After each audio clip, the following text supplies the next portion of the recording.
சீமான சந்திச்சிருக்கீங்க, ஸ்ட்ராங்கா இருங்க, ஃபைட் பண்ணுங்கன்னு சொல்லிருக்கீங்க. சீமான் அண்ணே என் நண்பர், நல்ல நண்பர். அதாவதுண்ணே, அதுல அரசியல்ல ஒரு மனிதனுக்கு பாத்தீங்கன்னா தமிழகத்துல நீங்க திராவிட கட்சிகளை எதிர்க்கிறீங்கன்னா பலமுனை தாக்குதல் வரும். குறிப்பாக பெரியார் அவங்களை கையில் எடுத்தீங்கன்னா பல முனையில இருந்து தாக்குவாங்க. பர்சனல் லைஃப் உள்ள போவாங்க. காவல்துறையினுடைய அத்துமீறலை பார்த்தோம்.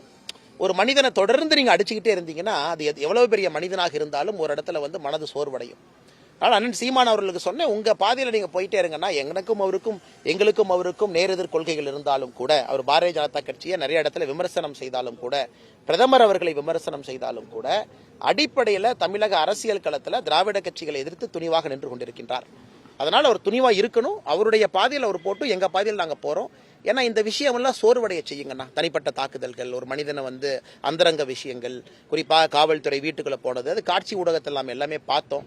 தொடர்ச்சியா நடக்கும் பொழுது அது யாராக இருந்தாலும் கூட மனச்சோர்வு ஏற்படும். அதனால சீமான் அண்ணன் எதாச்சியாக இந்த கல்யாண நிகழ்வை பார்க்கும் பொழுது ஒரு வார்த்தை சொன்னா, தைரியமா இருங்க, உங்க அரசியல் பாதையில் நீங்க போய்கிட்டே இருங்க அப்படின்னு. ஏன்னா அடிப்படையில் ஒரு அரசியல் நாகரிகங்கண்ணா. கட்சிகள் கோட்பாடுகள் வேறு வேறு இருந்தாலும் கூட அவரும் தமிழ்நாட்டு மக்களுக்கு வேலை செய்யணும்னு தான் நினைக்கிறாங்க. ஒரு அரசியல் நாகரிகமாக தான் அதை பார்க்குறேன். அது மீடியா நண்பர்கள் எப்படியெல்லாம் அதை ரெக்கார்ட் பண்றீங்க எனக்கு ஆச்சரியமா இருக்கு. எப்படியெல்லாம் நீங்க ரெக்கார்ட் பண்றீங்க ஏங்கண்ணா? உங்களை எல்லாம் ராக்கு ஐபிக்கு தாங்கன்னு அனுப்பணும்.